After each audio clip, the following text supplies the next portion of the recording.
Hey, what's going on, guys? Welcome back to another video. So in this video we're going to be covering the two filters here. So we've got our gradient filter and our eclipse filter, our ellipse filter.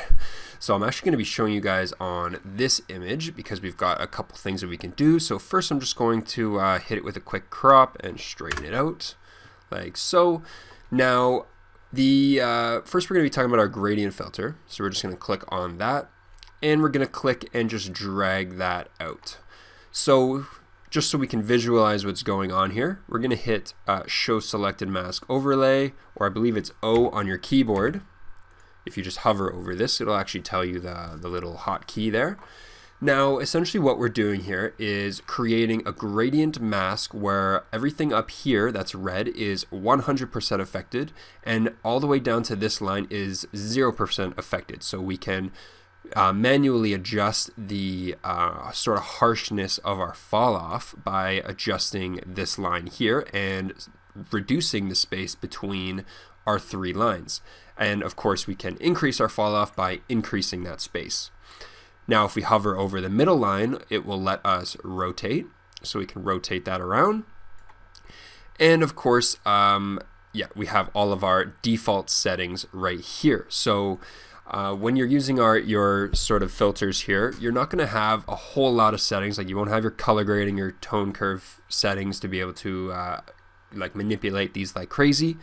But in the new version of Lightroom, they did add this hue slider that will allow you to essentially change colors of hues within your selection. So super useful. We also have a fine adjustment, which basically slows down the scroll here so you can kind of fine tune colors. But we're just going to reset that here. So let's start at the top here. We've got our temperature, which self-explanatory. We already really went over these, so I'm not going to be explaining them too much, but how you can use this essentially is to correct specific areas of your scene. So for a shot like this, something that I really like to do is use what's called range masking. So a super powerful tool to mask out specific areas. So we're just going to click on the off here and we're going to come down to luminance. So what luminance is doing is going to allow you to mask specific areas of your image within our gradient depending on lightness and darkness values. So if we just hit show luminance mask, you're going to see that it is fully red, just like if we hit our show mask overlay.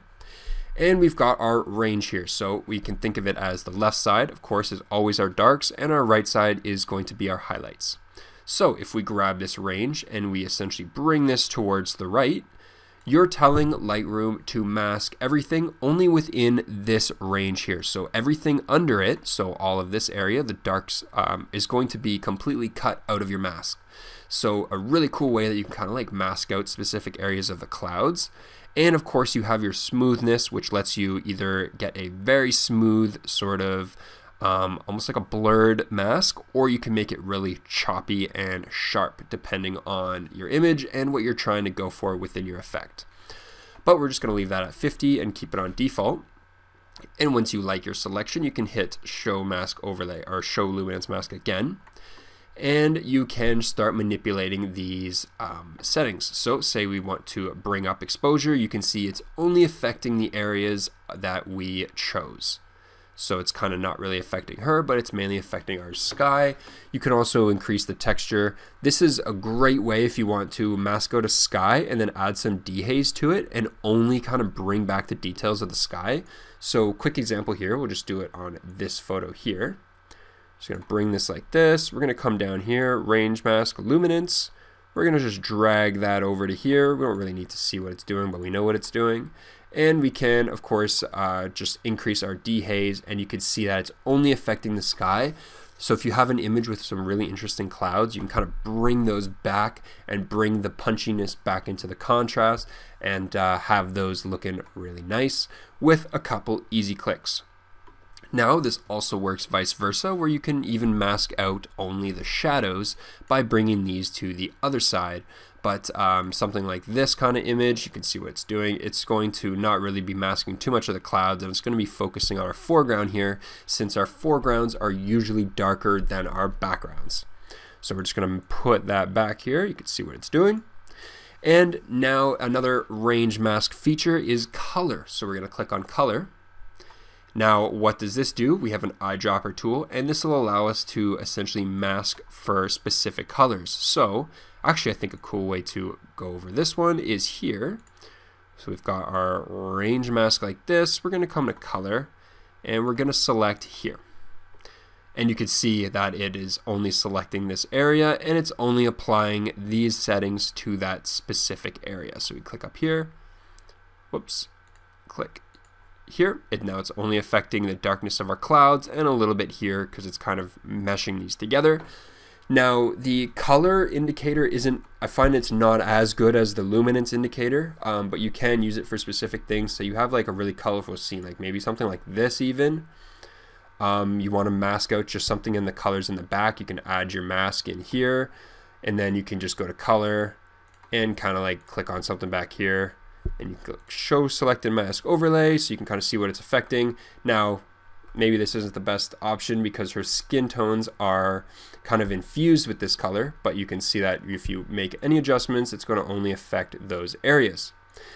Now, what you can also do to further correct your mask for things in this case, this would work in this case, is you can go to your brush tool. So we'll just hit show selected mask so we can see what we're doing.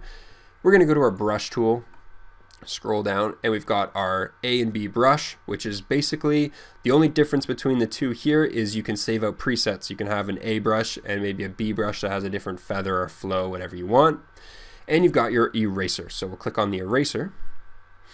And we can actually come in here and just unselect areas of our masks. So you can kind of use these to combine with each other and sort of fine tune your selection. And actually this is even selecting the door.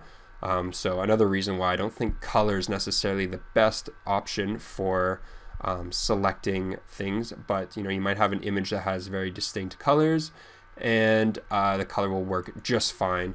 But it's essentially kind of, you can use this as a quick way to mask out specific areas. Once we have that done, you can also hit auto mask if you would like.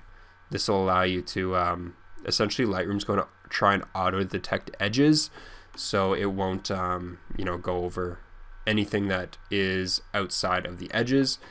And once that's done, you could just come back here, show selected mask overlay, and you can make your adjustments to the specifically selected area. Super, super powerful tool. Often what I like to do is I'm constantly combining the gradient mask with the brush just to kind of select specific areas. Or you can do something like this. If we just delete this, we're going to go to an image like this. Something like this, once it's fully color corrected, maybe you want the focus to be more on these guys in the middle. You can grab your gradient mask, bring them from the side, and reduce the exposure. Do it on this side as well, maybe on the top. And you can kind of mold, you can use it to kind of mold the lighting and create custom vignetting depending on your image to kind of direct the user's attention to a specific area in your scene. And of course you have all these corrections here, so if you do want to like change colors and whatnot, you have that capability, and you can do so. So that's kind of looks nice actually, kind of adds like a blue tone to it, kind of matches this teal and orange look. Even if we unselect here, calibration, we do have our calibration, so kind of further accentuates that teal and orange look. But that is our gradient mask. So it's just, think of it as a mask. Works as a simple gradient. You start here 100%, drag it out to 0%, and that is your fall off. And then you can manipulate all of these settings within it. So something you can definitely play around with. You can achieve some very interesting effects with this. Really cool for molding lighting and kind of directing attention. And of course, we covered our beautiful range masking feature, one of my favorite features in masking in Lightroom, hands down. It's just so great for quickly kind of dialing in specific areas of your scene. Now, but with that said, we also have the exact same capabilities with our radial filter. So what I'm going to do is just delete these, right click on these and delete. Every time you make a mask, it's going to make these little points. So say we want to make a similar effect, but we don't want to drag in a bunch of gradient filters. So we can grab our radial filter and just drag that out.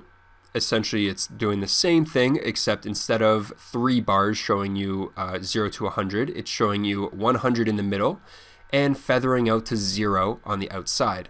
This can of course be controlled further with our feather. We'll just turn that on, where we can further control our feather, and if you want it hard or not hard.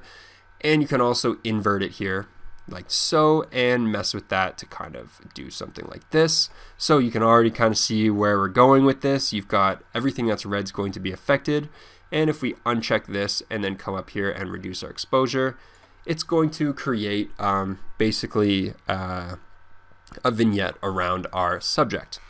Now, one thing that I also like to do is right click and duplicate if I'm doing something like this, and you can actually invert that and then just increase the exposure a little bit. So now it's kind of got the opposite effect, and it makes the center of your image pop that much more. And maybe we'll add some contrast to it. You know, you can play around with some texture. Maybe you want to decrease the highlights or the shadows in specific areas, and you have full custom control over top of your image by using these sliders.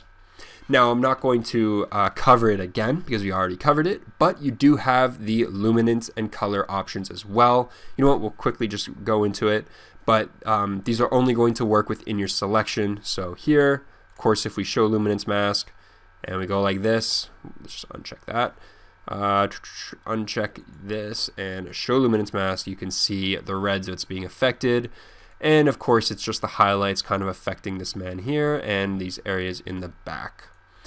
So that is what's affected. Now we uncheck that, and that is the only thing you can kind of dial in some nice highlights or some contrast on those specific areas. So that's pretty much it for these two filters. Rather straightforward. Again, you can also use the brush and erase specific areas. You know, you can erase, say you don't want this guy affected, or maybe you want for whatever reason you want this to be affected as well. You can just literally paint in, and but once you paint all this in, you can either Control Z to go back, or you'll have to just delete the ellipse tool, the radial filter, and reapply a radial filter if you want that perfect gradient to come back. But you do have the option of adding, subtracting from that filter, and doing whatever you want to have full control over how this filter is affecting your image. But that is pretty much it for our radial filter. In the last video, we're going to be covering the adjustment brush, which is basically these two, but you get to mask specific areas. So rather cool, a little bit more control, but by the time we're done this last video, you'll be able to use these three to fully manipulate your image in the way you please. And with that said, I will catch you in the next one.